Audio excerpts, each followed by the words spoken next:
Welcome to the latest climate podcast. Here are today's top climate news stories.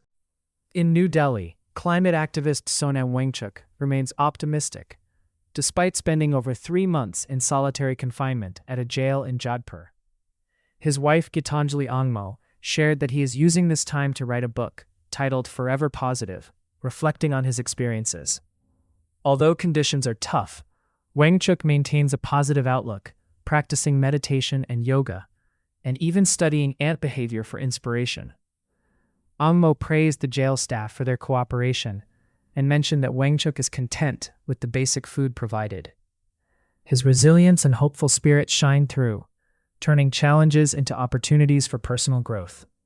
In India, Tata Motors is advocating for government incentives to make entry-level electric vehicles more affordable and to support fleet electric cars under the PM e-Drive initiative. As the Union Budget 2026 approaches, Tata's CEO, Shailesh Chandra, highlighted the need for fiscal support due to increasing challenges in the EV market. He praised recent government reforms, such as GST changes, which have boosted the overall passenger vehicle industry.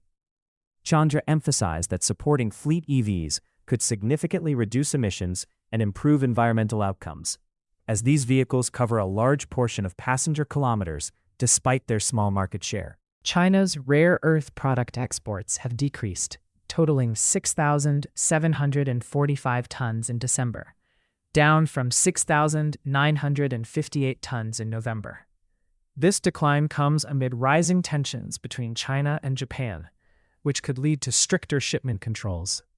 Rare earth materials are vital for electric vehicles and high-tech manufacturing, making this situation significant.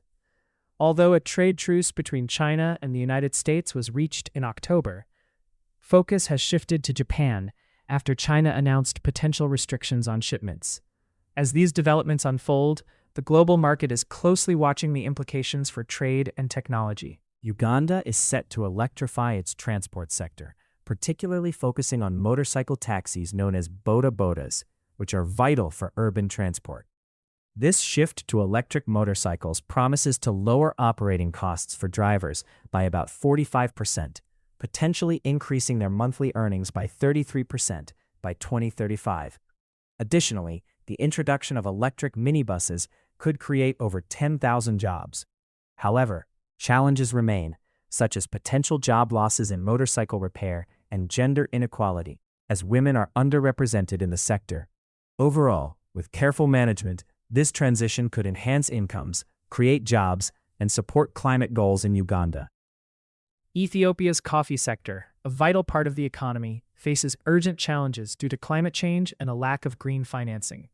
While it generates significant income and supports millions, smallholder farmers struggle with aging trees and limited resources.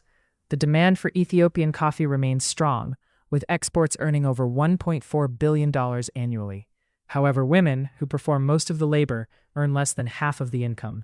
The study highlights the need for about $2.4 billion in green finance to enhance sustainability and productivity.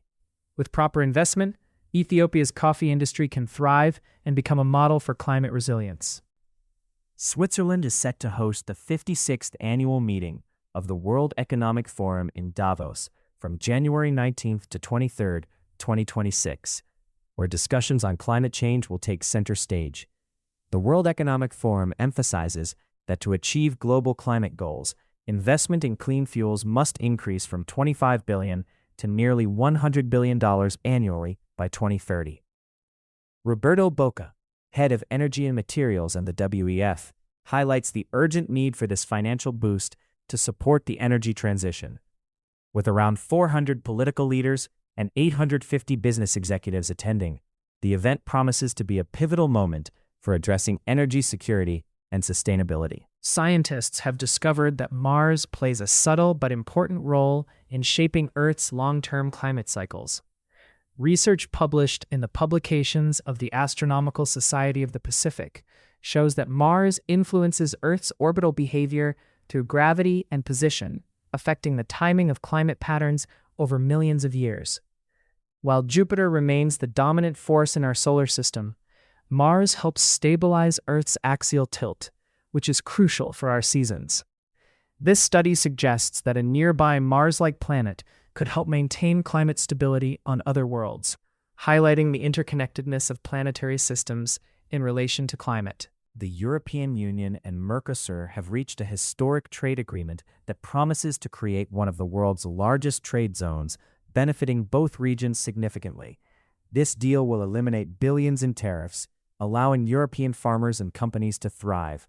With exports expected to grow by up to 50 billion euros, it ensures stable access to essential raw materials for Europe's green and digital transitions, while providing Mercosur countries with investment and technology. This partnership not only boosts economic growth, but also emphasizes cooperation in addressing global challenges like climate change, showcasing a commitment to a more open and predictable global economy. Bengaluru, known as India's flower city, thrives as a major hub for flower cultivation due to its mild climate and fertile soil. Farmers in and around the city grow a variety of blooms, including roses and jasmine, which are supplied to markets across India and exported to countries like those in the Middle East and Europe. The city's rich history of gardening, supported by iconic locations like Lal Bagh Botanical Garden, has established Bengaluru as a reliable source for high-quality flowers.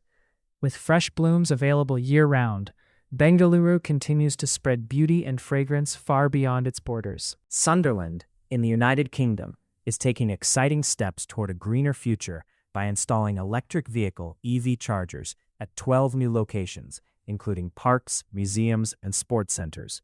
This initiative, supported by a £4 million grant and costing the council nothing, aims to enhance charging access for residents and visitors. With over 515 chargers already in place, these additions will further Sunderland's transition to a low-carbon economy. Councillor Lindsay Leonard emphasizes that this project supports cleaner travel and aligns with the city's climate goals, making it a fantastic move for sustainable transport infrastructure. Australia's climate policy faces challenges as nearly a quarter of facilities under the government's Industrial Emissions Reduction Program may no longer be regulated by 2035. This program, called the Safeguard Mechanism, targets emissions from sectors like mining, oil and gas, manufacturing, transport, and waste. To stay compliant, these facilities must reduce emissions by 4.9% each year or buy offsets.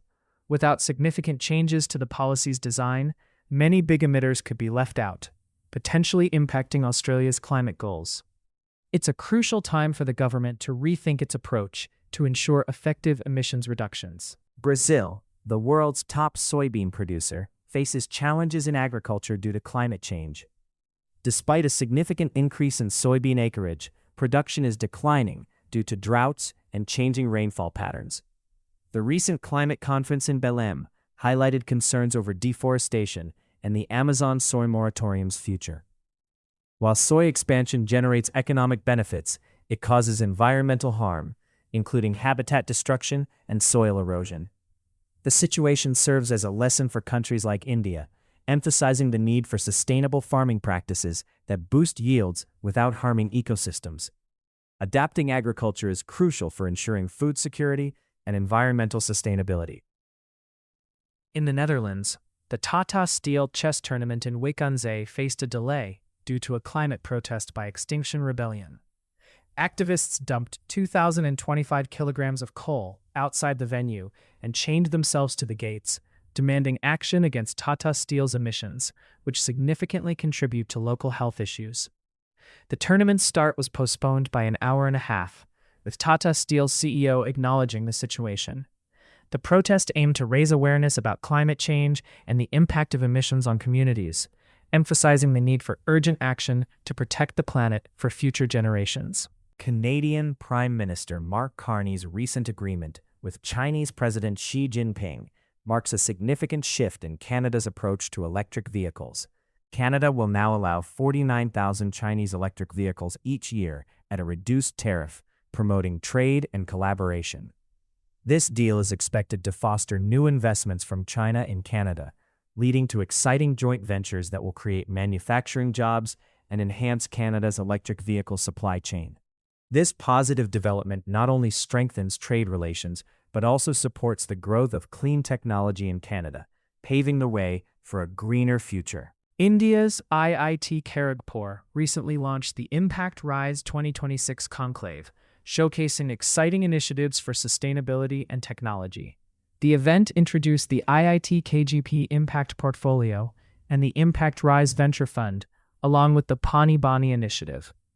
10 new startups and certification programs in sustainability were unveiled, aiming for a net zero campus.